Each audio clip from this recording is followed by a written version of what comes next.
Welcome to the MyWhoosh Sunday Race Club. So away we go from the start line for our first Sunday Race Club in October. At the moment we're in with Jason Osborne, but we've got a real mixed group. It's good to see that we've got Matthias Svensson up there as well, one of our riders coming in and across, and a huge contingent of riders from Scandinavia. So we've seen Denmark, we've seen Sweden, we've seen Norwegian riders coming in. The Swedes particularly strong on this. At 43.9 kilometres. There is 500 metres left of this race as they swoop round this left-hand bend. On the road as SS now hits 13 watts per kilo. Can he hold on for a finish? This is for his best result. He's gone early, he's caught napping, but look at the response. 14.5 watts per kilo coming, and Vink and Graves come over the top. Graves is leading this out, Vink is coming at him, but SS is coming over the top. It's a win for SS, his best result yet. SS takes it. It's Graves and Vink.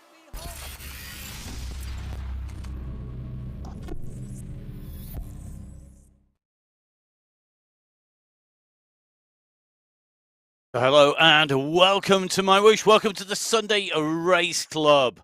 My name's Matt Payne. I'm going to be bringing you the action this morning from the men's race. And we saw an absolute cracker of a qualifying race number 1. And I'm hoping it's going to be repeated in qualifier race number 2. Here to guide us through the stats, the numbers, and give us that insight, it is the one and only Professor Emma Martin, who's back in the studios with me once again. Emma, it was an amazing race, wasn't it, last week? And this week promises to be just the same. We've got an absolutely stunning course. You see it in front of us. We have indeed got a great course today for the men's challenge for Qualifier 2 in October. In fact, the last time the men raced this course was Qualifier 3 in September, where we saw a sprint between Safrazad and Knudsen. So today, Matt, the men's challenge course will take in 44.8 kilometres of distance, 835 metres of climbing, so a huge amount of climbing on this course today. 6 Category 4 climbs in total, with a hilltop finish on what is the steepest climb on the course. So we have 3 Category 4 climbs with an average gradient of 9.1%, and 3 Category 4 climbs with an average gradient of 12.3%. Yes, you heard that correctly, 12.3%, and that is an average gradient over the 900 metres. That climb will top 14% in places, and it is that climb on which the men finish and cross the line in this race today. And the race distance, 44.8, so not the full standard 45k that some people may be used to. However, there's 2 sort of key sections for me in between those climbs as well, isn't there? We have that flat transfer section, so we come off the start, slight rise and dip. So we go in, and then of course, so we drop down across that flat section. We go into the climb, that flat section where you can regroup and come back. Strong teams are going to be able to work together. And then of course, in between our climbs, we have that steep little section you can see between climbs 1 and 2. And that in itself is not easy. No, while we might have 6 Category 4 climbs on this course today, we also have that smaller climb in between the 2 on each lap. At that climb, you're right, it's still 600 metres in height and 6.3% average. So whilst it's not categorised, it is still a steep climb that will take them into the segment of the 900 metre at 12.3%. Indeed, and that's going to be really critical. And it's our teams that are going to be battling it out. Well, we have the UAE Clan team, next PB Insured, Belgian Waffles, and the Danish Pavlova squad. And remember, last time out in the mix with the Yorkshire Pudding Express, the World Elite Swifters, and the Kirschmeyer, we had some real big battles, but it was the Pavlova squad who triumphed over the top of the Yorkshire Pudding Express. And then behind, we saw the team of the Waffle. So a real interesting mix. Interesting to see who's going to take this on, and a big field of individual riders as well, Emma. Massive field in Category 1 today. 74 riders in Category 1 on the start sheets today. So a lot of yellow jerseys out there, I think, Matt. Indeed, a lot of yellow jerseys. I mean, that is a huge field. And I think once we get into category 2, that's still another big race field, isn't it? I mean, we've got the UAE Falcons, who are always in the mix. Renegades team here. We've got the DS team as well. And those teams, they're in, week out. People like Hassan Al-Methri, Diego Armando Arrigo Gomez in there. The Hubbard squad, well, they have Cycle Zone 1 and Battlers with them as well. Also joining in Eckersley, Stables and Phillips in that Battlers squad. And again, big pack of individual riders as we've come to expect in the racing in the qualifiers. Yeah, so 6 teams today lining up in category 2 with 52 riders in total wearing those green jerseys. So great to see the riders are going to be taking on the course up against a huge load of riders against them. And the same is true, although it's a slightly smaller field, isn't it, Emma, on category 3. You can see your teams up there, the UAE Road Warriors, Team Strikers and Global Team, but much smaller race field. It is the blue jerseys today, 23 riders in total in category 3 today. So it our smallest out of the 3 race fields, but 149 riders in total on the start sheets for the Sunday Race Club Qualifier 2 of October. Oof, I tell you something, it's shaping up to be a great finals, isn't it? Across all of our categories, category 1, 2 and 3, jam-packed full of riders, some great teams. And just looking at the riders who are maybe registered individually, there's some big names who at the moment are not sitting in their teams and are just sitting biding their time. I think that transfer market is going to be mental in the run-up to the finals. Now, we are in Mr. X100. The road captain is back for the UAE Clan team. They're lined up and ready to go on the start line here. A slight rise and a big descent as they go down. And for me, this is going to be really interesting. Here we go, Emma, and they're away. They are. The riders are away for Qualifier 2 of October. And these riders face a very flat, quick start, which then quickly drops to a descent, and then around 5K of flatland. So I'm expecting a large group to form at the front of this group. And we see, as we're in with Mr. X100, the power going down at 8 watts per kilo to ensure he's in that front group. He is indeed. He's really starting to wind this up as he makes his way straight up onto the front. Good day, everybody. I'm back. Mr. X100 is back in the house. And guess what? He's showing that after a couple of weeks, which has been relatively quiet, that UAE Clan team are back with a bang already. Quickly up to the front, seeing SS move up there. Mr. X100 in a big mix of category 1 and category 2 riders in there. And this is a big field. Great to see the new updates come in, the new map on the top right-hand side, the constant updating, of course, and all part of MyWhoosh. So you see the little change in those graphics as they come through.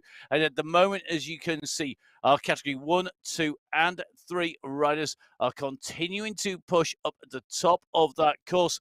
And we still got category 3 riders in this mix, Emma. We have. We are just about coming up to the 1 kilometre mark of this race. And as we mentioned, Matt, it was a downhill start. And that's why I think you'll see the momentum from those riders off the start line has enabled them to, with the draft of such a large pack moving, stay in with this large group. We're seeing currently, well, we're currently in with Astorga 63rd and still in that front group. This is as I said, this is a downhill start, so the pack is going to be large. The momentum on the algorithm is going to be really fast, which is going to keep these riders together. We'll then see these riders traverse the flatlands. The flatlands on this course are just shy of 5 kilometres.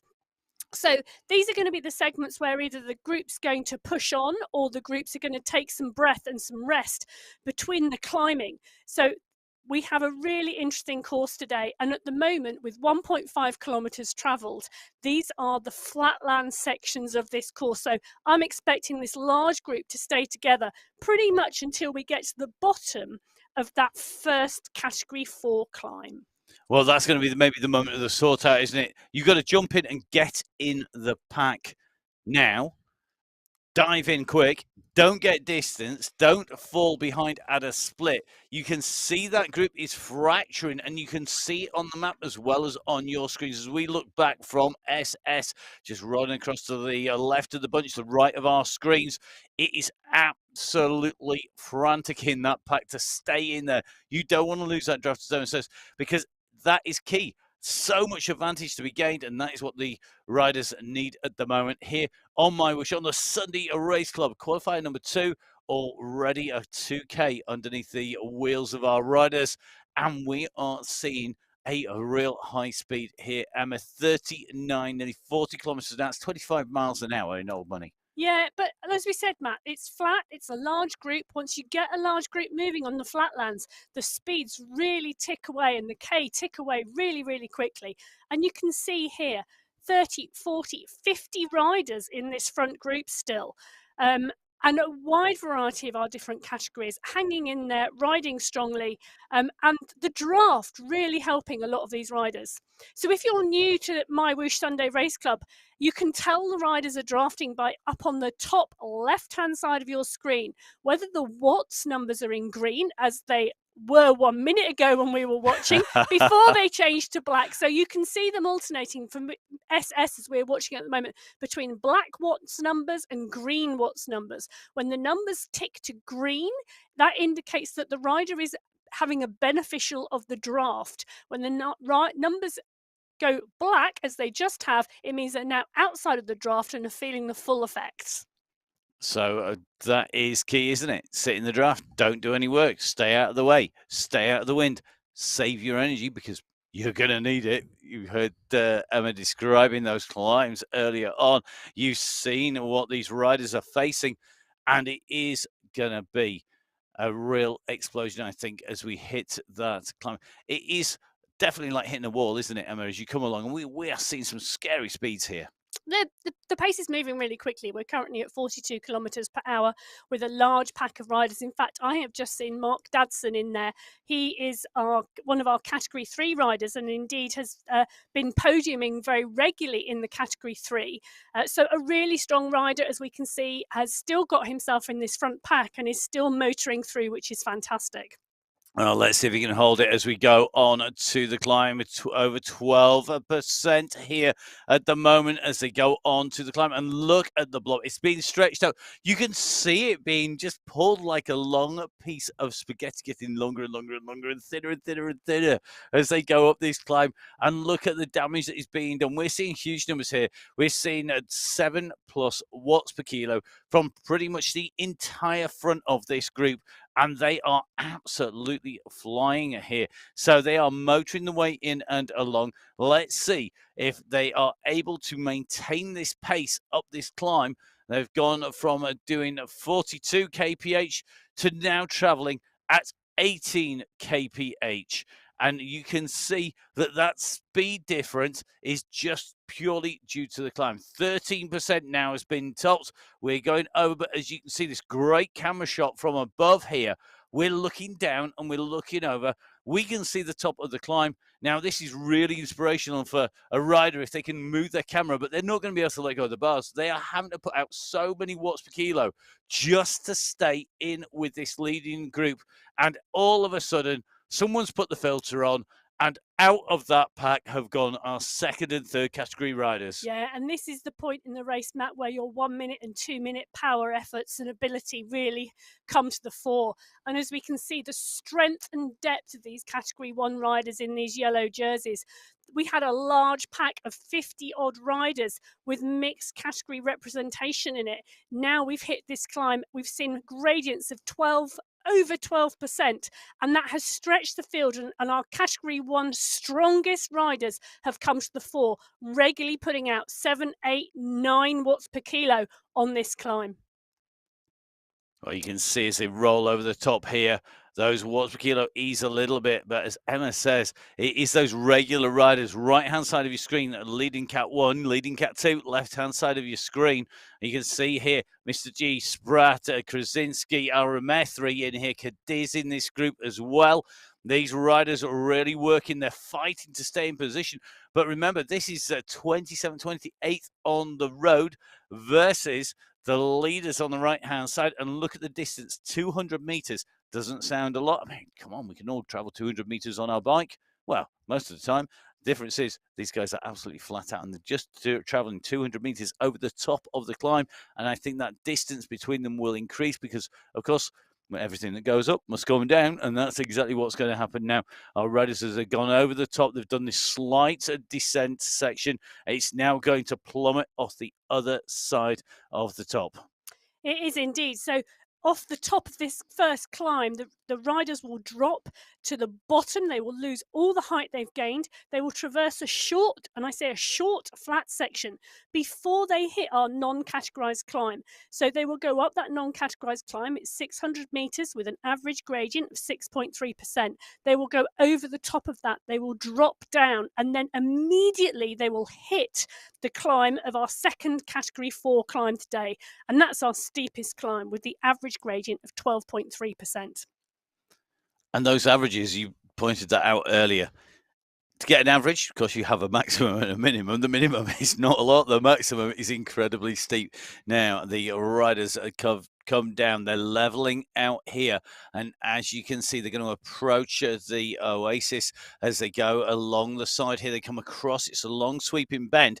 But in the distance, across the bridge, across that roadway, you can see the hill looming in front of you, and that is going to be really interesting to see how that affects the riders. Look at the size of that group. I mean, we were talking not all that long ago, Emma, 60 plus riders in the group. It's not 60 anymore. It's not 60 anymore, but it is a very, very strong group. I'm looking through the names of the riders on the right-hand side at the bottom of the screen, which our viewers can see as well. Zach Neer, Lionel Vijasin, SS, Stefan van Elst, Johan Noren, Mr. X100, Michael Knudsen. These are really, really class riders in this group now, and we've got a big field of class riders today, Matt. So I'm looking forward to a really strong Category 1 race today. Interesting. In that mix, there's Christoph Thiem in there. So Thiem in the mix, Zanaska as well, Turek in it here. So some new names mixing it up with the old, and again, Ollie Jones in there. I know we have a habit, I think, almost of thinking that Jones will never show his face at the front, but he has proved us wrong on that on a few occasions by going off the front of the group. Bart van den Eyck in here. So Eyck in this group as well. Currently 230 watts, sheltering out the draft, just pops out into the draft. You can see those numbers have to go up for him to maintain his position. Yeah, and it is great, Matt. You're right about the new riders joining us. Turek, for example, a road rider from the Czech Republic, a really strong rider. It's great to see the mix of backgrounds of these riders, whether they're coming from the mountain bike like Bjorklund and Noren, whether they're coming from triathlon like Graves, for example, or whether they're indoor specialists. So a really great mix of backgrounds and strengths of these riders, as we see Jones stretch his legs actually as we come into this next climb. I think Ollie would maybe have been listening to us on the show, because all of a sudden he's gone to the front. He's not waited for this to get into those later stages. He's on the offensive already, and Ollie is starting to push here. And we've seen bigger numbers from him, and I think he's just setting the pace. I'm not sure he actually wanted to go to the front, but this is not an 8, 10, 15 watts per kilo push. This is just a nice ride at a tempo of 6 watts per kilo. Yeah, and we've got a split screen now, and we're watching the front of the Category 1 race and the front of the Category 2 race, as we're in with Mr. G on the right-hand side, just sat behind our currently 25th, 26th and 27th on the road. So, some really good positioning and some strong riding from our Category 2 riders already. But this is one of those courses, Matt, where the gradient and profile of this really shows the difference of strengths between Category 1, Category 2 and Category 3 riders. Even though it's fantastic to have 3 different races going on, you really see the difference on this course. You do indeed see the difference on this course. Ollie Jones put the pressure on, now just being absorbed within that group, going over the top of the climb. It's Safrazad, Michael Fink, SS going through pretty much together. Noren very quickly closing down the groups. So let's see who is going to try and move across. It is a pretty select group up here. So let's see the riders as they descend down here. They are trying to make their way down and through into the next time. And this is about momentum, this section, isn't it, Emma? Because it's instantly down and then instantly back up again. Yeah, there is no transition between the down and the up here. As soon as they drop down, they start climbing up. And the momentum that you can take from the downhill will only help you and push you through the group as you hit the uphill. As we see there, one of the riders coming from the back of the group, moving through the group very, very quickly. And that's about momentum and not saving your effort until you get to the climb. This is a longer climb. This is 900 meters. If you were seeing a really short, sharp run into the finish, for example, timing your sprint for the climb would actually be more negative than timing your sprint for the last part of the downhill. Because if you timed your sprint for the last part of the downhill, the momentum that you would gain off of the high watts on the descent will carry you faster through the climb into the finish line than if you timed your sprint later, even if you put more watts out later. So it's really technical, and there's a real key aspect to knowing how to ride and ride with momentum on MyWhoosh. So our group carrying that momentum on to the climb pretty much together at the moment. You can see an arrowhead of 4 riders, 3 riders tucked in behind, then another 4 riders just maybe just spread out here. So at the moment, that group of what is 11 riders by my reckoning, I'm prepared to be corrected on that one, because I make it 11 in this group. Continue to push. We're going to get a double check. Looks like 12th and 13th being distanced a little bit. So 13 riders in the group, but it is looking like that gap has opened behind. You can see on the screen, though, the riders behind were a long way back. They're not even in sight on the map at the moment, and that makes a huge difference. Once that gap opens, out of sight is out of mind. It is indeed, and these riders have got just under 300 meters still to go on this climb, as we are in with Knudsen pushing on at the front, and a large group, as we said, still of 13 riders as we come to this, towards the top of this steepest Category 4 climb on the course today. And I think at the moment we're taking a look down with our helicopter, our drone over the top of the riders. You can see people are struggling with the pace here. Knudsen at 7 watts per kilo, SS Mr. X100 and Tim Cutler responding. And you can see riders really having to wind this up. But behind, the groups are fracturing.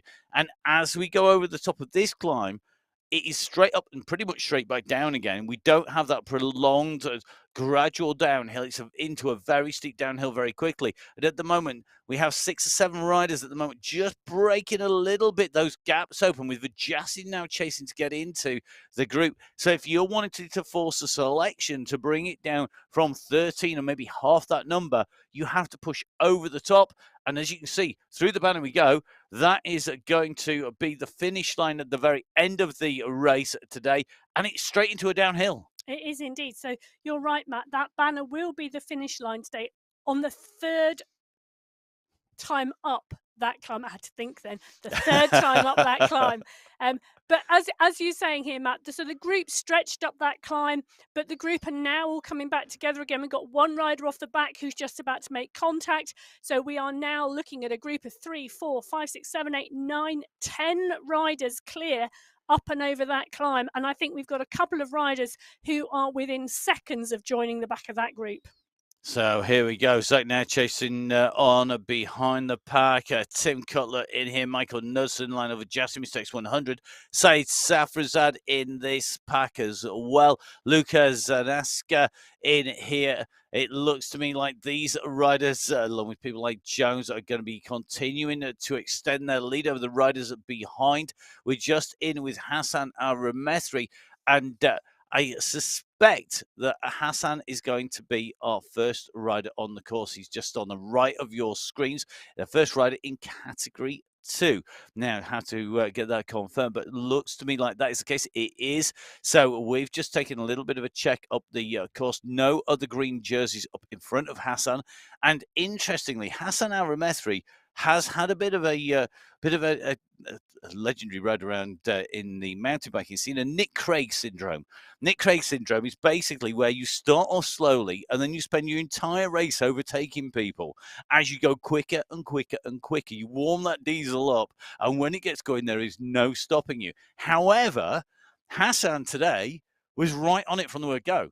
Maybe he's just gone out and ridden on the turbo on MyWhoosh, and he's done one of the training warm-up sessions on there, so his legs are fully activated before he gets onto the start line, because today he's right out there and he's actually opening a gap already on the rest of the competition. So they're really interested to see a rider who really has progressed. And it's not one of those spectacular ones where you go, It's one of those brilliant ones where it's just little incremental steps, but they're the ones that stick and stay. They're not that boom and bust syndrome. So Lucas Zanaska at the moment just tucked in nicely, holding those watts per kilo. He's got that modulation of power just right, where he stays in the draft. Look at the volume of time he spends with green numbers rather than black numbers at the top of the screen.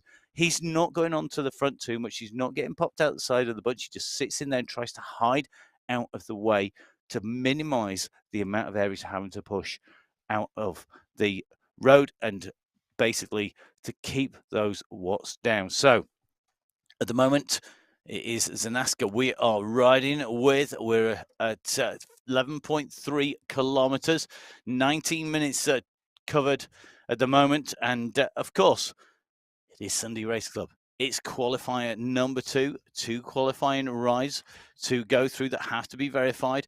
And of course, the riders wanting to show their worth, they want to be picked in for those teams when it comes into the finals, when we don't just have our prize money for the top 5 in each category, but we also have that team prize money. Yes, Matt, and getting a verified ride and a verified race result is really important for qualifying for that final.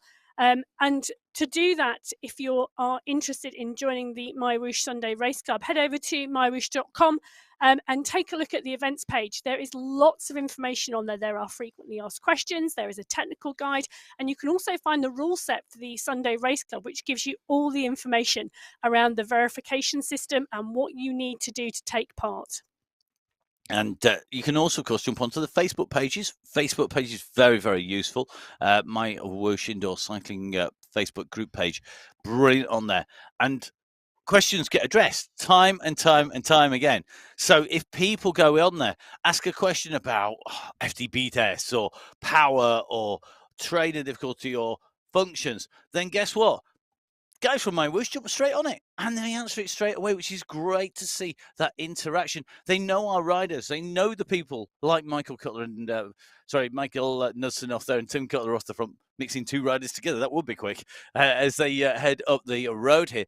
And they know these riders really, really well. They know how the system works, and they're busy working to make sure that they get that information across. Yeah, so this is a really interesting move here, Matt, on the front from Cutler, SS and Knudsen.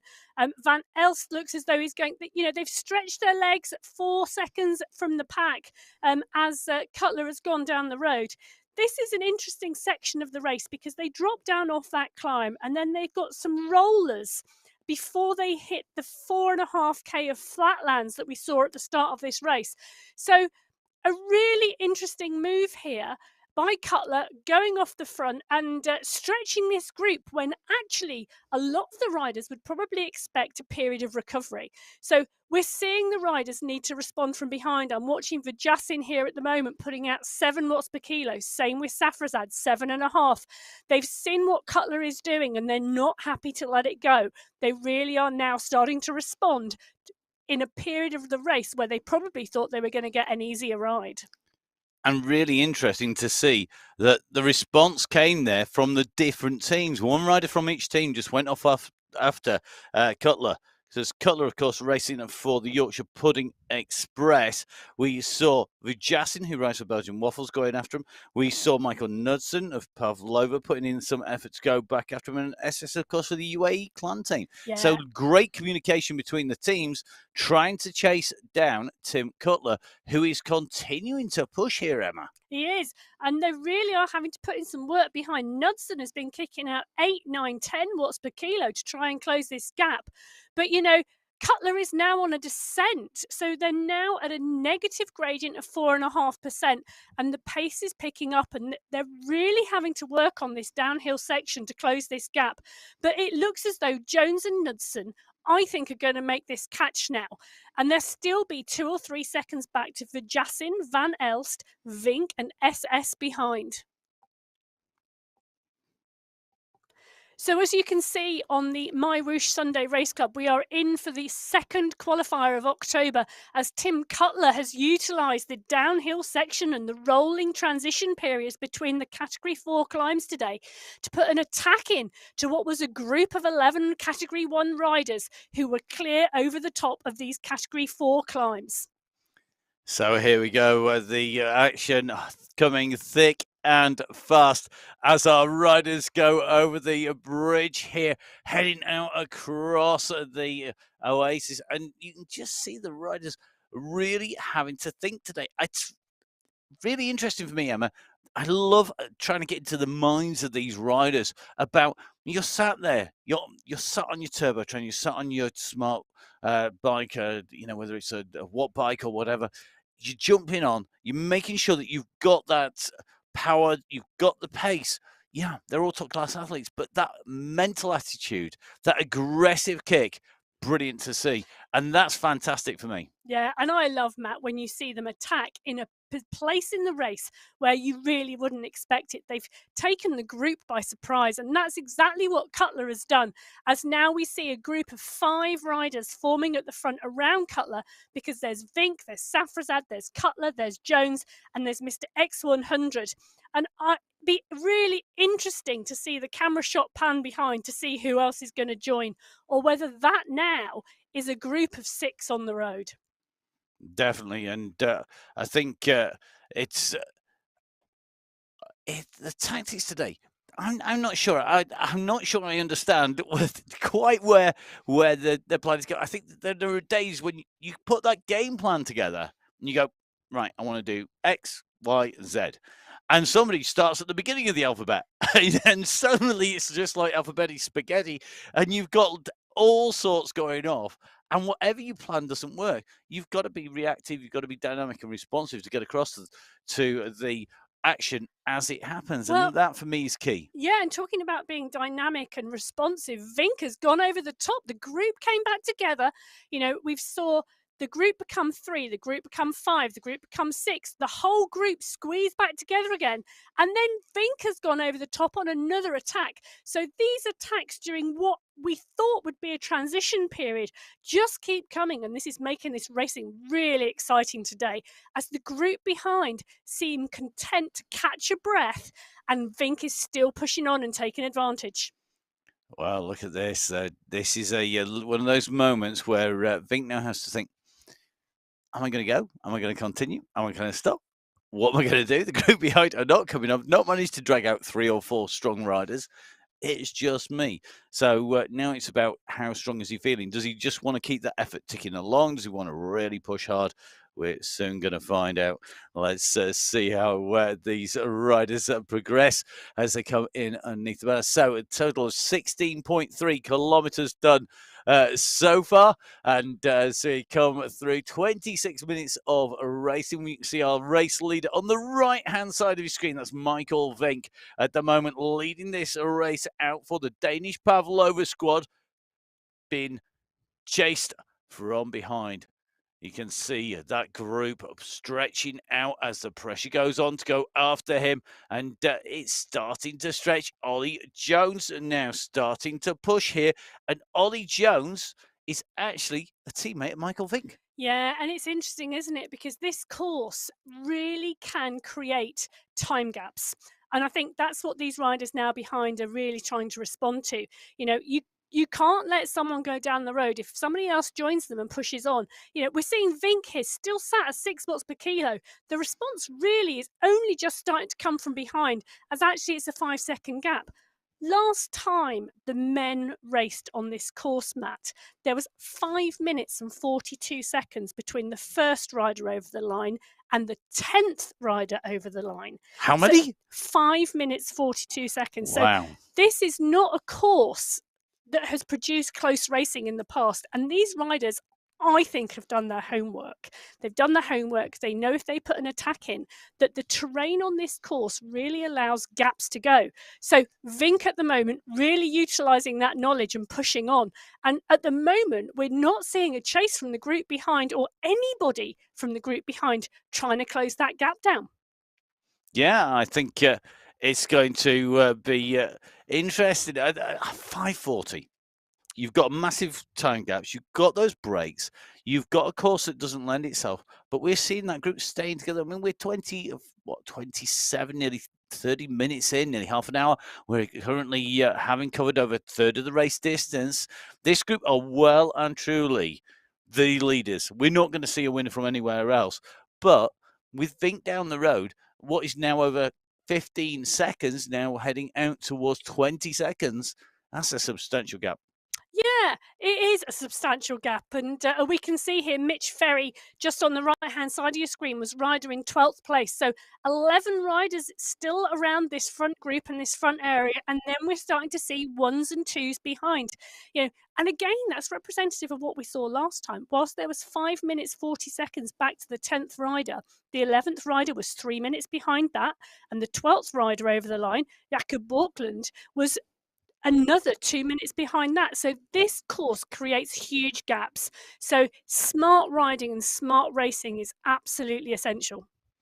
Yeah, it's I think that brain, that ticking along, that being able to respond and knowing and doing your homework, making sure you know what's in front is key.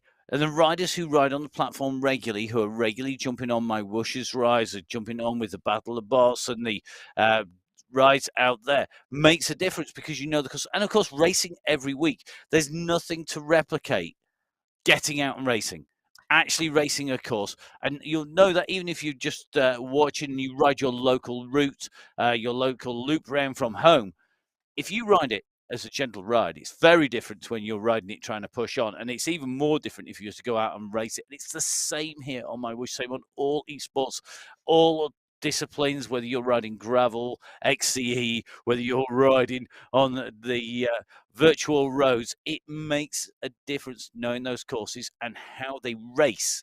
And that is really, really critical because where you can respond and how much power and how big those gaps get is key. Yeah, and we're talking about how big those gaps get. Vink at the moment is time trialing his way away from this group behind of these category 1 riders. Vink here, as we are in, is still pushing on, sat at around 5.5 watts per kilo, and now has nearly a 30-second gap back to the group behind, who are definitely taking it a lot easier, and for some of them, really at a recovery pace. So this is going to be really interesting. So can Michael Vink time trial his way to the finish? It's still 25 kilometers to the finish. We are not quite at half race distance. There is still 4 category 4 climbs and 2 other significant climbs in Vink's way between now and that finish line. But he's now extending that lead even further, sitting very comfortably at what to him is probably a good, strong time trialing pace. 40 seconds now, the gap back to this group behind. Oh, I mean, this is some effort. We've seen him do this before, though, haven't we? And that is, and if in fact it may well have been. I think they've done it in Wollongong, and I think they've done it on this course. They've gone for those big gaps and tried to open up. Now, whilst our leaders in the race, or the chassis in the race, are on the left-hand side of your screen, right-hand side in with our category 3 riders. So Renato at the moment, who is in category 3, currently sitting in 61st place. That's Renato Satori Ramos, who is continuing to push here, one of our individual riders.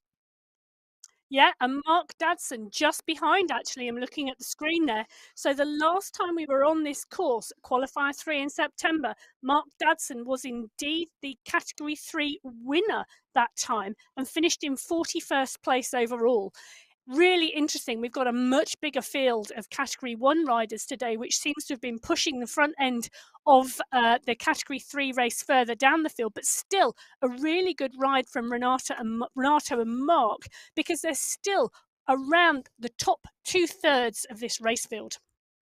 Indeed, they are, and I think you've got to look at this and think these riders are progressing. Every time these riders ride, they're getting better and better. We see that in riders in Category 1. I mean, Johan Noren, he came in with a pretty big bang. He came in strong, but he's keeping on putting in some amazing performances.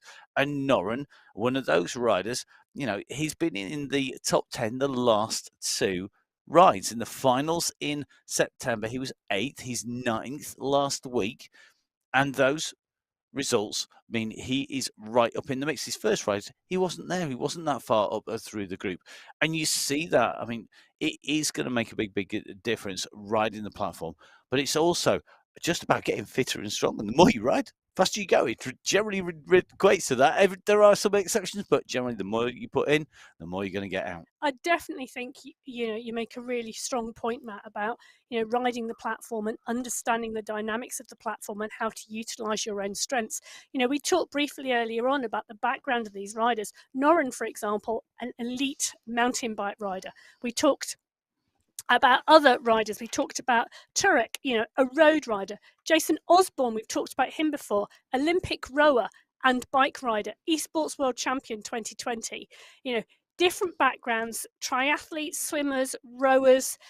Popovic, who we see quite often, an ex-jiu-jitsu champion, swimmer and triathlete, now focusing solely on cycling. So different backgrounds and different strengths, and it's really interesting. There's been a lot of debate recently about what different backgrounds work best on an esports platform in terms of racing, but I think we see week in and week out that actually all backgrounds have their own different strengths, and it's about how the riders utilize those strengths in the racing that makes the racing so exciting. It is, and it's one of those strengths, isn't it? We always say train your weaknesses and to race your strengths. And that for me is key. As we see again, Ollie Jones and Michael Knudsen pushing away from the group. So we've got Vink up the road. We've got Jones and Knudsen very quickly keeping the pressure on and seeing if they can break the group up at the back even more. They're going to want to take away some big money here today. Remember, the prize money in our qualification is key. It is indeed. And looking at this now, we are really seeing this group stretch again. We've got 11 riders up here with Vink down the road, 30 seconds up the road. So 10 riders in this group came in together, and look what this climb is doing to them at the moment. Knudsen's heart rate currently over 190 beats per minute, as the gradient is just shy of 13%, pushing on with Ollie Jones, SS, Safrazad, and then another small gap back to Cutler and Van Elst. So here on Sunday Race Club Qualifier number 2, the action continues with Michael Vink, 53 seconds clear. It's the most I've seen it hovering out, now 54 coming. He's continuing to push away. And now we are starting to see the big teams behind think about how they put their response in. Saeed Safrazad chasing, and SS chasing here. We got Jones and Knudsen, Cutler working hard here. The question will be, can they bring him back? That gap continues to open, but we are only at 22 kilometers in.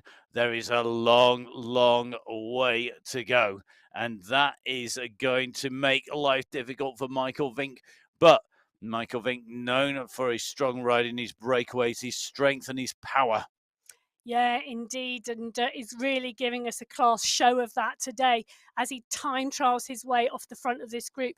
500 metres now separating Vink from the front end of the group, led by Safrazad, Jones and Knudsen. This is some real distances. The riders on the left-hand side of your screen are just starting the descent, whilst Vink on the right-hand side of your screen is up at 73 k per hour as he is well and truly going down that hill. So here we go. Vink absolutely motoring. The chasing group are on their way. The question is, will everybody stay together? You can see that gap has opened between those initial kick off the up the climb chasers of Jones, Safrazad, Knudsen and Cutler. It's about 8 seconds back. And if Jones, Safrazad, Knudsen and Cutler were to bridge, that would be a very strong group at the front, and that would put the rest of the riders behind in trouble. Yeah, and those riders behind, we've got SS and Mr. X100 in that group behind. So now it's looking like we are forming smaller groups on the road today, but it's going to be interesting to see who pushes on this descent and on this short flatland section between these climbs to see if they can close those gaps before the legs hit the lactic acid again on the next climb in front of them. So our riders on Sunday Race Club are really ripping up the roads of Talmarib here on MyWhoosh. It is looking like Michael Vink may well get company. He'll push the gap out to 50 plus seconds on all the rest of the riders. We've seen a response after response, and the only one that seems to be making it stick, Saeed Safrazad of the UAE clan team. Michael Knudsen chasing on Knudsen. Riding for Pavlova squad, as well as Ollie Jones. They've worked hard to try and break clear of the rest of that chasing group. They've got Tipman Cutler on board as well, and it's going to be key for them to close that gap down. They got it down to 30 seconds. They've got 10 seconds on the riders behind. Who's going to take it as they go over the top of the hillside? Yeah. And what I would really like to watch now is Vink and how Vink takes on this next climb, because it's really interesting. Vink seems to be sticking at that sort of time trialing effort. He's got a constant pace going that's actually working really well, whereas the riders behind are still up and down and up and down. Though Jones, Safrazad, Knudsen and Cutler are sticking at around those constant watts per kilo to push on, as we are now back in with the two chasers behind, SS and Mr. X100, trying to bridge the gap now to join Jones, Knudsen, Cutler and Safrazad as they start to move onto this next climb. And Emma, do you think that Mr. X100 and SS and the team are missing Pablo Popovic? We know he's not been riding his usual training program, has he? Well, I don't know, Matt. It's really interesting, isn't it? We've seen Popovic and Mirza join the group, but Mr. X100, SS, and Saeed Safrazad are the core part of that team, and are regularly making the moves and the dynamics of racing here on MyWhoosh. So it's always great to see them in. And after a couple of weeks break, we've seen different riders on that squad. So we've got the core consistent three back on that group, and it's good to see them working hard again as they move through this race today. Well, I think that is very true. That you need that core. You also need that road captain, don't you? That is really, really important. You do indeed, Matt, as these riders now are back on the climb, and we can see the top, and we can see the fact that they will go up and over it as we are in with Safrazad, Jones and Knudsen, the three of them still working strongly together, as over the top there they will shortly go as we drop back in with Graves behind. Graves now currently sitting in 15th place, utilising the downhill and the recovery from that position that allows him. And if you can take a look on the top left-hand side, his heart rate has just dropped like a stone.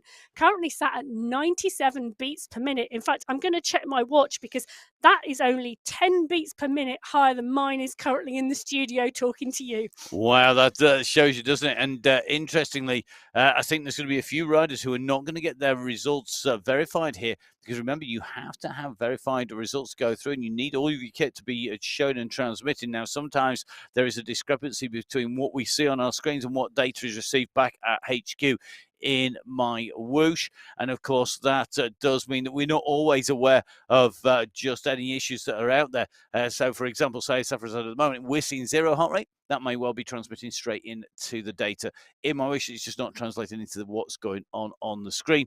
But that is all part of racing, not always getting that full picture, the full information, and that is really, really key for our riders. The data-rich platform that is MyWhoosh is great to race on because you can take in all that data, but there is a danger that you become reliant on that data. You spend too much time watching it and not racing to how you feel and to how you can attack and how good you're feeling. Well, I think the key thing, Matt, is about getting a verified ride. And for our viewers today, to confirm that, you need to submit a dual recording from a secondary source of power, heart rate and cadence within 4 hours of the race finish today.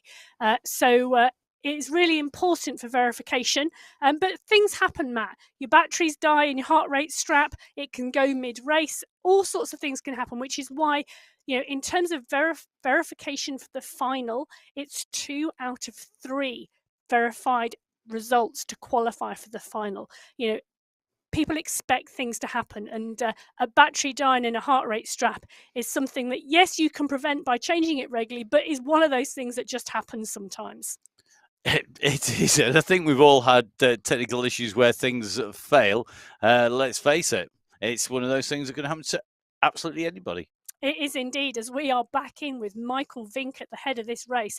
Vink is pushing on steady. I say pushing on. I'm going to change my words there.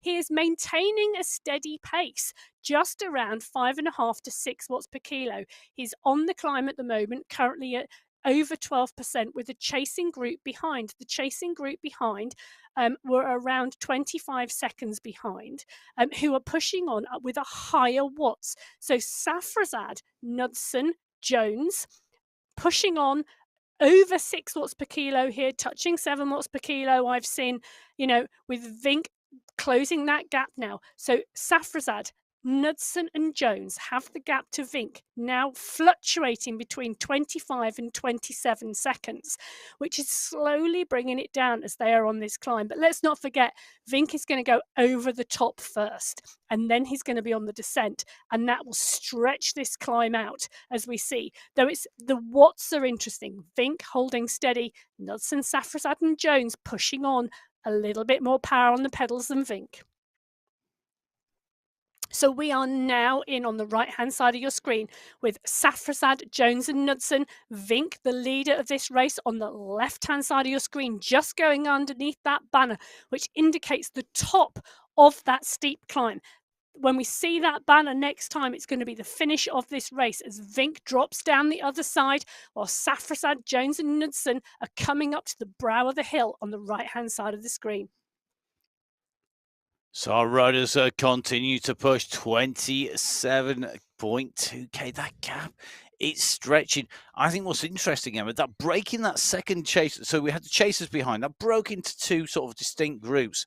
And then that gap has sort of yo-yoed in and out as they've tried to respond. And that is mostly due to the terrain here. Now, we know Mr. X100, for example, has had a few weeks off from being on the Sunday Race Club. And that means that maybe he's just a little ring rusty, maybe not just quite on that form. But you knew that the moment he had the chance to be back, he was going to be back here and racing, because I think he's critical for their team. Well, this is such a hard course, Matt. It's one of our longer courses. Well, not in distance, but in time. The last time we were on this course, it was won in an hour and 11 minutes, which is, between 5 and 10 minutes longer than some of the other race courses that we use. It is relentless, this course, and we can see that by the gaps that we were talking about earlier in the times related to the finish positions of riders the last time we used this. So as we are now on our screen, we are in with SS. So just as a reminder, we've got Michael Vink out in first place. We've got a chasing group of 3, Jones, Safrazad and Knudsen.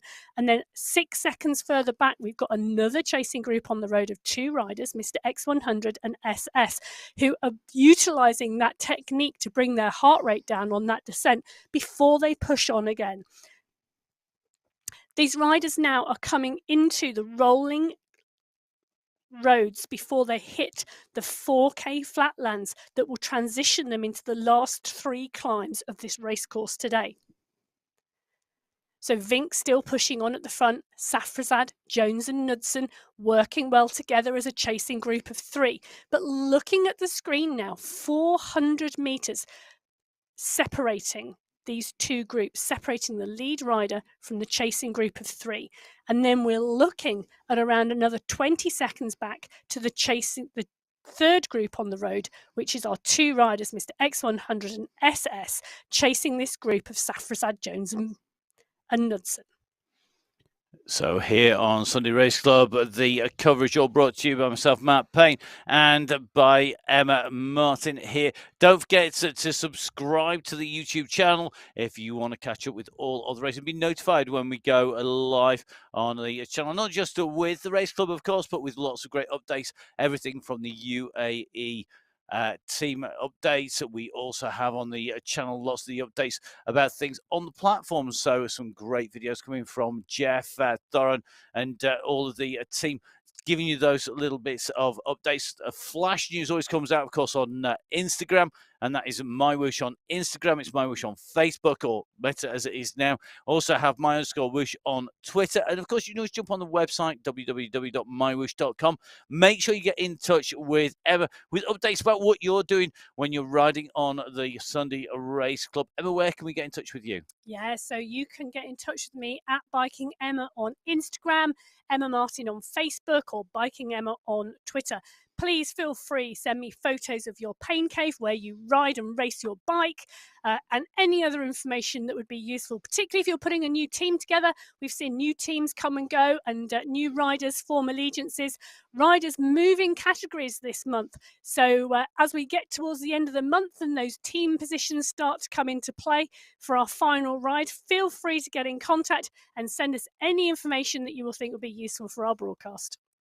Yeah, definitely. It's always good to get the information. And we are absolutely, it has to be said, I certainly am, and I know Emma is as well, absolute cycling addicts. There isn't a moment, I don't think, where either of us are not watching some kind of type of racing. And it's really, really interesting that we see riders across all sorts of disciplines crossing over as well. So riders who we see doing results in maybe their national time trial. And we've seen in the women's race, for example, somebody like Bauer, or we see Foer or Faber doing great results on one discipline, moving across disciplines. So it's always great to have that information coming in. And we love the racing, and one of the reasons we love watching the Sunday Race Club is because we get these intriguing battles. Michael Vink, 40 seconds up the road. We've got Saeed Safrazad, Ollie Jones, Michael Knudsen chasing.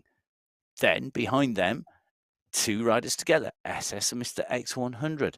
And at the moment, that means that in terms of team battles, it should be famously a battle between the team of the Danish Pavlova squad, Vink, Knudsen and Jones, and the squad from the UAE clan team, who are going to be Saeed Safrazad, SS and Mr. X100. Yeah, and what's really interesting, Matt, is this constant time trial pace seems to be working really well for Vink, much better than the up-down pace of the chase group, where they really push on and then take a period of recovery. It's really interesting watching the different strategies at play here, and to see if Vink can hold that time trial pace all the way to the end of this race today. So Michael Vink is currently at 31.3 kilometres travelled of a 44.8 kilometre race, and he is our lone leader, 30 seconds ahead now of a chase group of 3 riders, as Vink pushes on these transition flatlands between what was the last set of hills and then into what will be the final 3 climbs of the day. This is a long transition section now, which will take him to the base of the 4th category climb at around 38 kilometres travelled, which will see the last 5 to 6 kilometres of this race taking 3 climbs, 2 category 4 climbs and 1 non-classified climb that is still 600 metres at 6.3%. This race is going to finish at the banner at the top of that category 4 climb you can see on your screen, and that climb is steep. 12.3% average with gradients of regularly 13-14%, and is an absolute kicker of a climb with the banner at the top. So currently our riders are in that transition flatland section coming into those final 3 climbs of this race today. And the distance between this chase group is still growing. So currently our leader, Vink, on the left-hand side of your screen at 32.6 kilometres. Our chasing 3 of Knudsen, Jones and Safrazad now at 32k of this race. 600 metres separating Vink from the 3 chasers.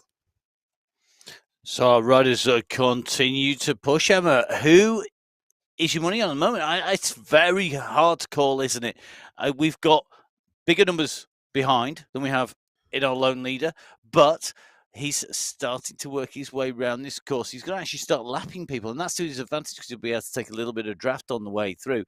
But this chasing group, I think Ollie Jones is trying to break it apart here so that Jones can go head up to his teammate. Yep, and I've just seen that too there, Matt. So we've just seen Jones put a big kick in there as we drop back actually further down this field to see if we can find the front of the Category 2 race. And we can see here we've got Cadiz in here with Simmons and Spratt. So Spratt and Cadiz, the two green jersey riders here from Category 2. In fact, there's 3 category riders in there as well. I think Aura Methri is in there as well. We just had a shot of him coming through. So this looks as though it's shaping up, Matt, to be a good Category 2 race as well here, with 3 strong riders in this group with some Category 1 racers, but not far behind. There are also some other riders. I can see Mr. G, I can see Johan Moreno, some strong Category 2 riders here. So a good race shaping up here as well. I think the Category 2, it's always an intriguing battle, isn't it? Cadiz, Spratt and co. Fighting it out. Really interesting to see how they're getting on at the moment. Yeah, it is indeed. And that attack from Jones has come to nothing. That group is still together at the front here.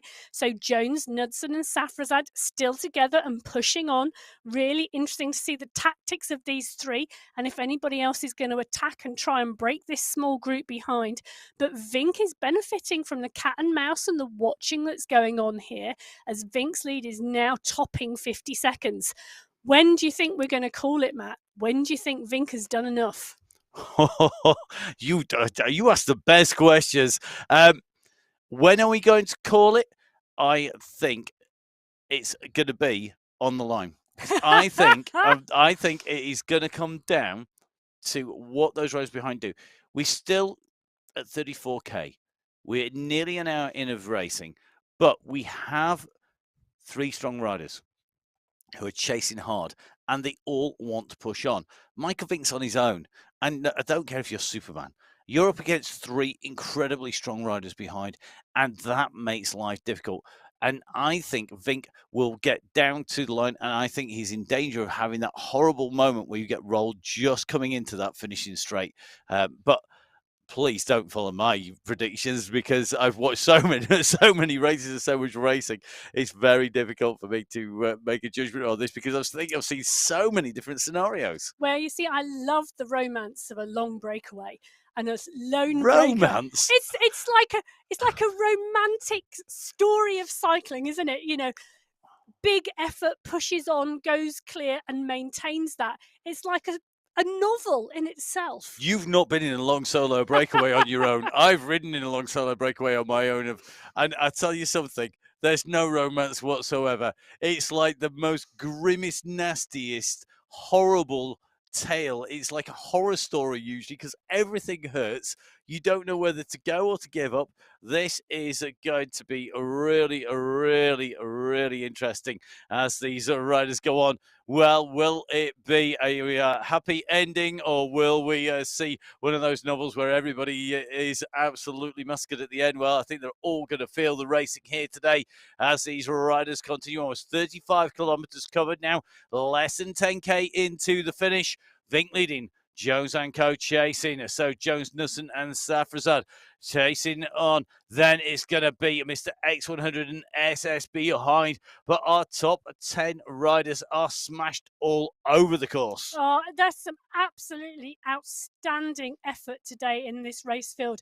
As Vink at the front is just sat at a comfortable, it's not a comfortable pace for anybody, but he has picked his power and he is sticking to it. It is a classic time trial effort, regardless of the terrain in front of him.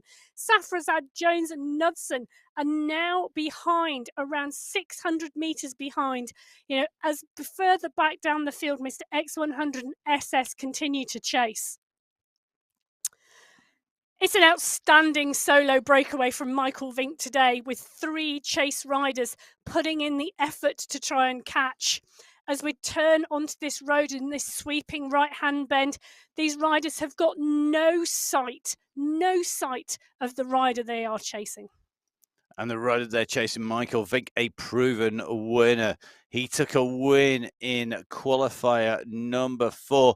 That was back in July. He's also taken away a win in qualifier number 2 in September and was the winner of our finals just taking place 2 weeks ago. He's a regular podium rider. He's got 2 second places in the last 5 months. He's got about 3, if not 4 third places in that time period as well. He is a prolific winner.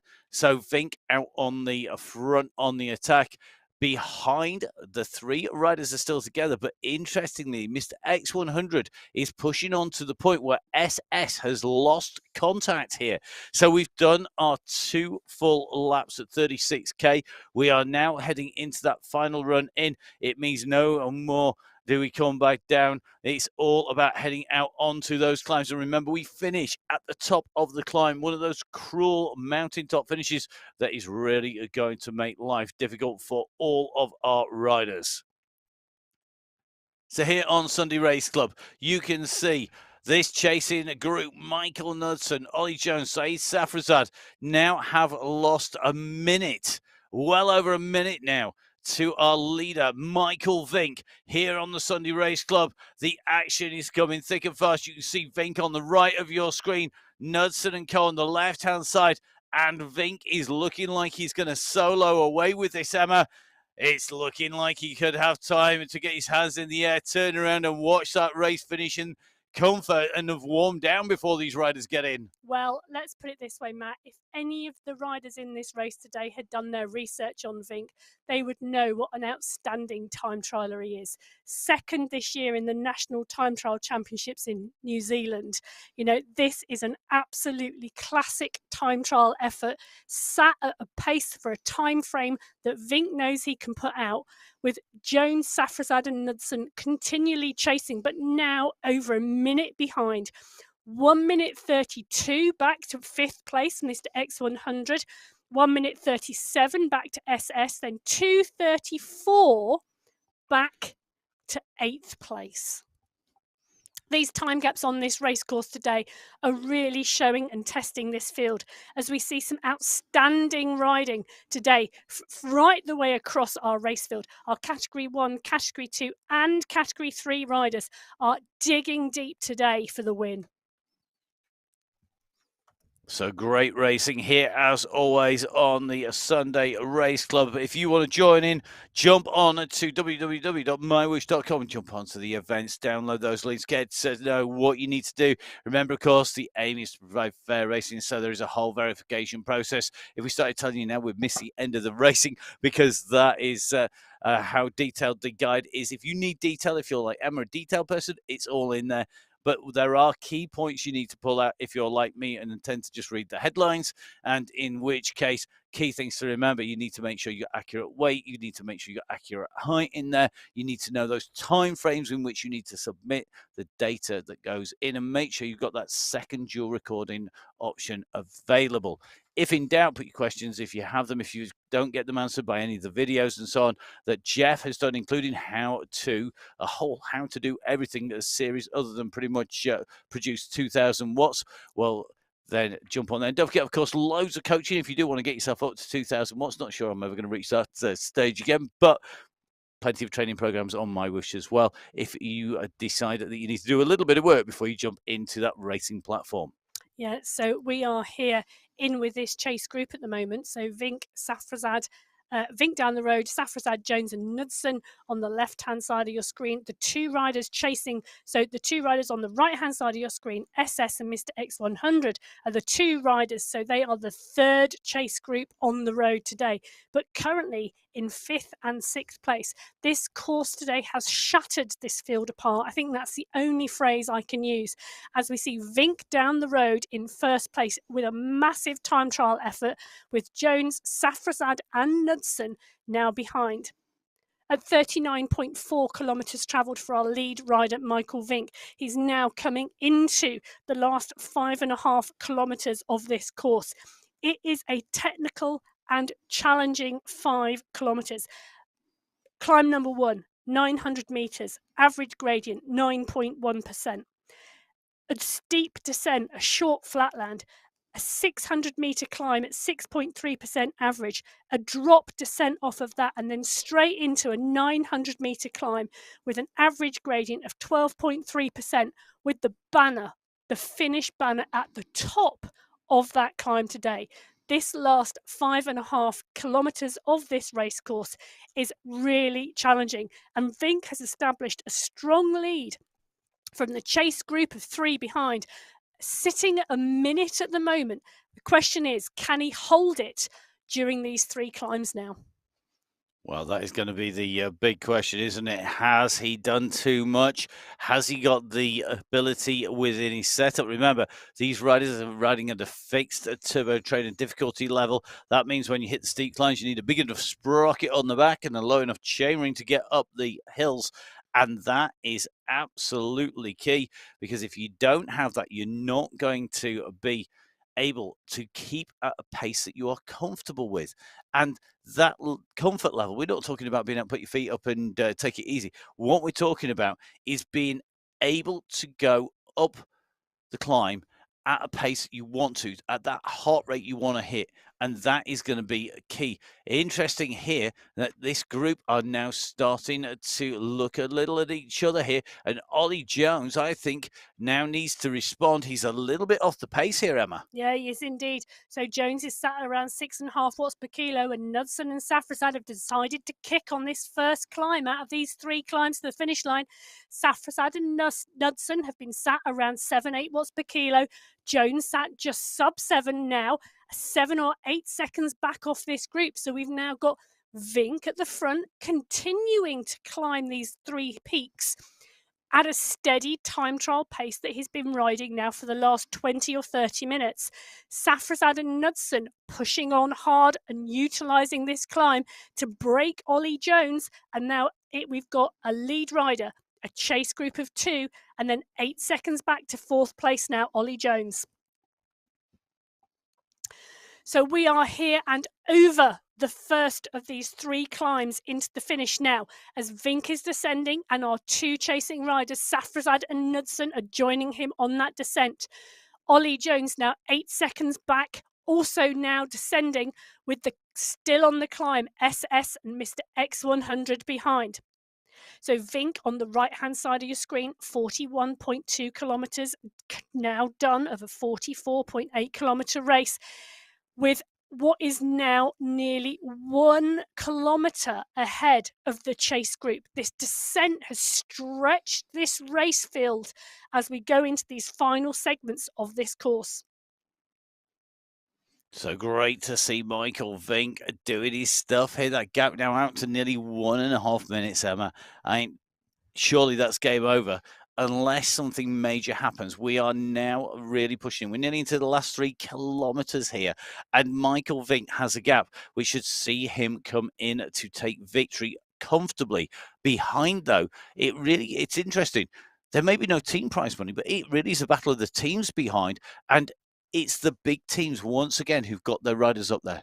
Yeah, and we say that, Matt, don't we? That even though the team prizes and the team race isn't until the end of the month, and that these qualifying races are individual races with individual prize money, we still see team tactics. We still see the riders helping out and working together as a team, and actually utilising that benefit of team racing and protecting riders and their teammates. So it is a really interesting way to watch the racing and to see how these tactics play out.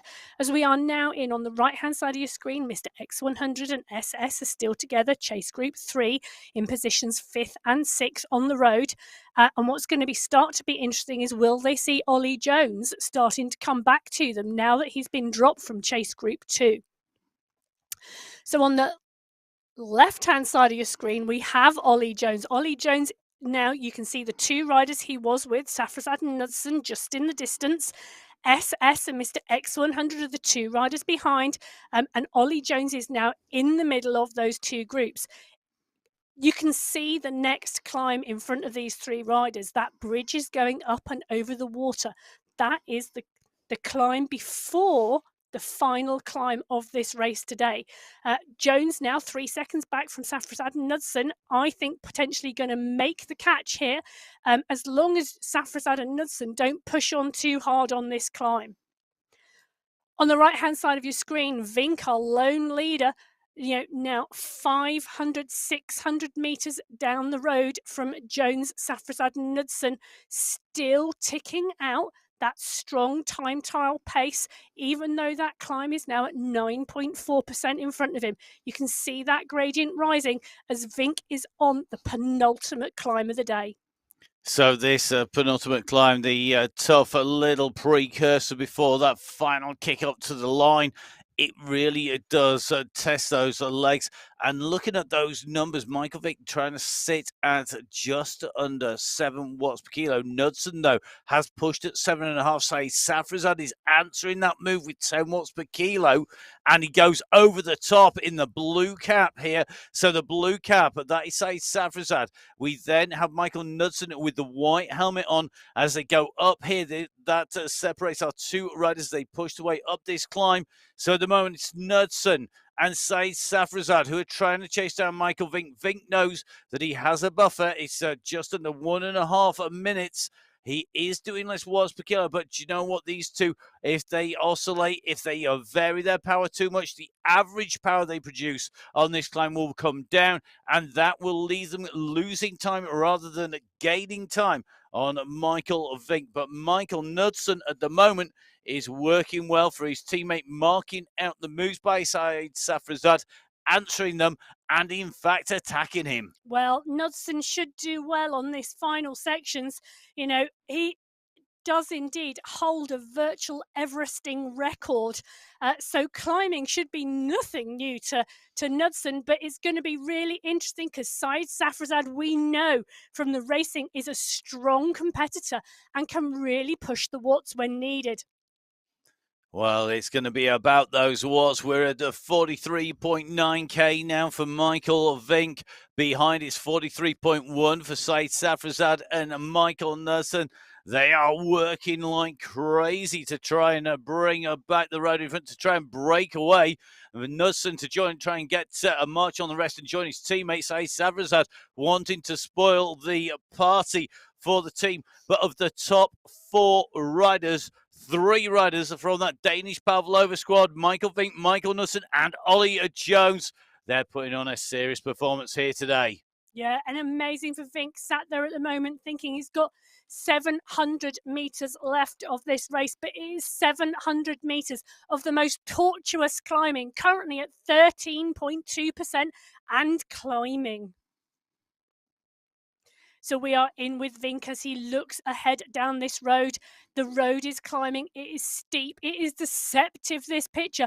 13.3% the gradient on this climb as Vink continues to move up this climb till hopefully he can see that yellow finish banner ahead.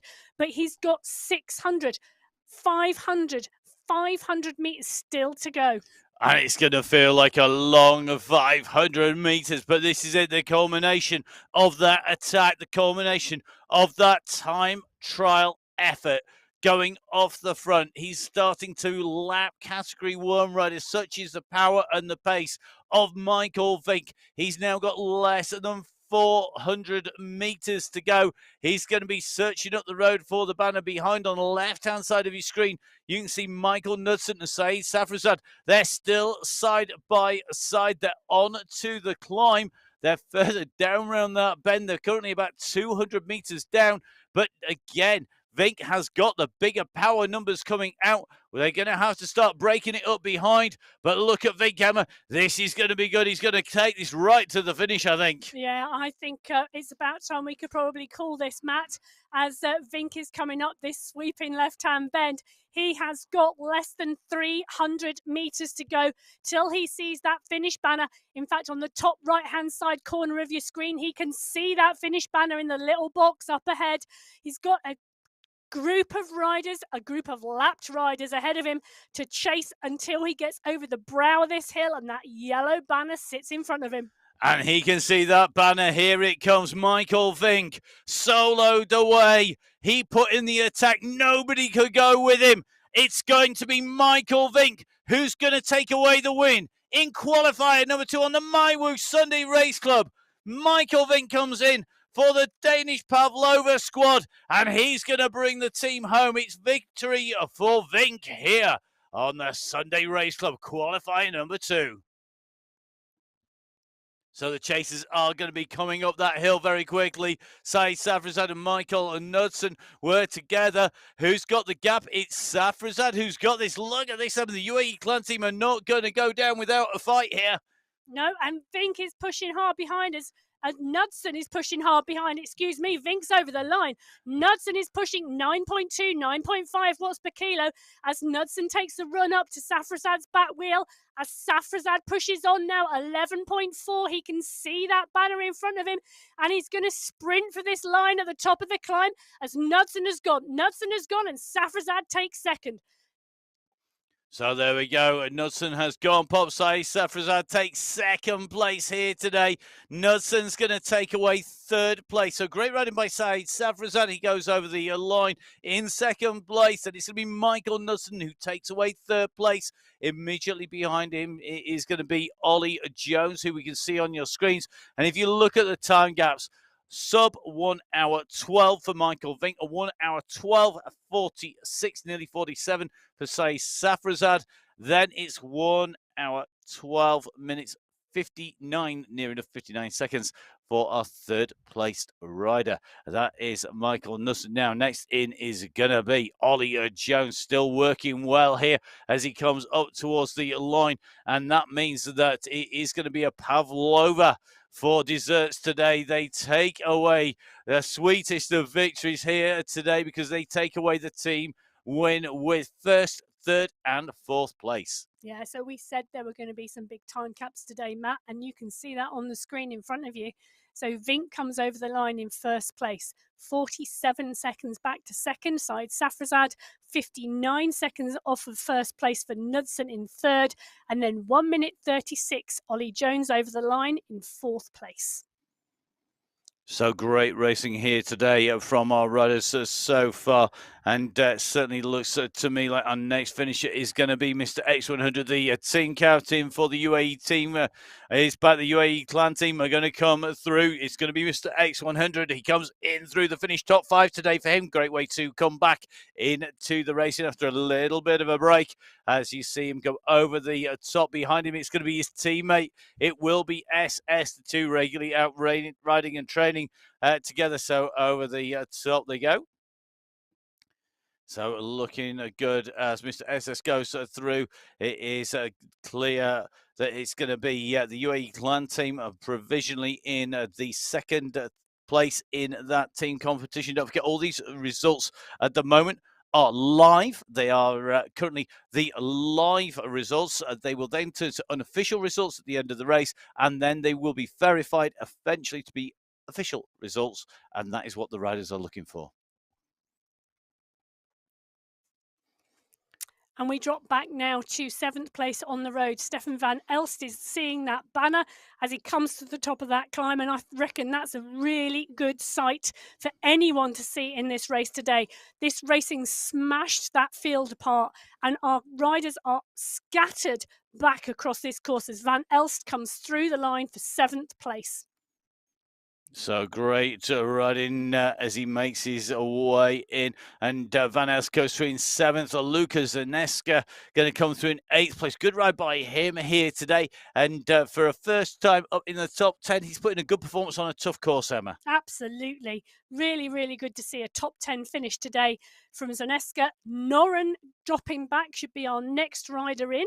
Indeed, Noren is. So we've got a quick look through 1 to 8 there in front of us. We have indeed, and you can see the top 8 in. It's going to be Noren and then Ferry as they come in and through. I think that's going to be our next 2 riders. So Johan Noren and Mitch Ferry are pushing their way in towards the line here. Today they're going to get themselves in and over as Noren comes through. Another good ride by Johan Noren, and maintaining his current run of top 10s. Yeah, definitely. Another great ride by Noren. Ferry just behind will be coming up into sight of that banner now and pushing just across that line. And another good placing as well there. So some great riding. We've seen our Category 1 riders coming through. Vidar Meg going to be our next rider coming in towards the line.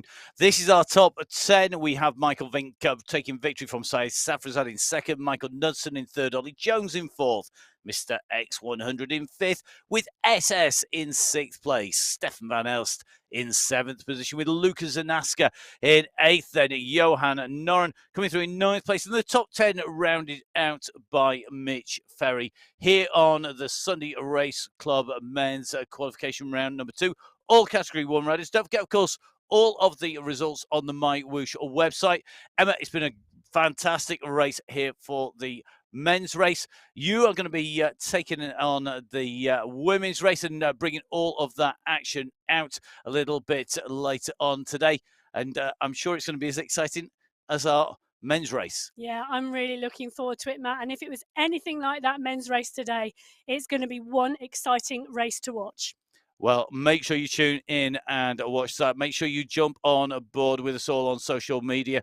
From myself, from Emma, from all of the team at MyWhoosh. Stay safe, have a great time.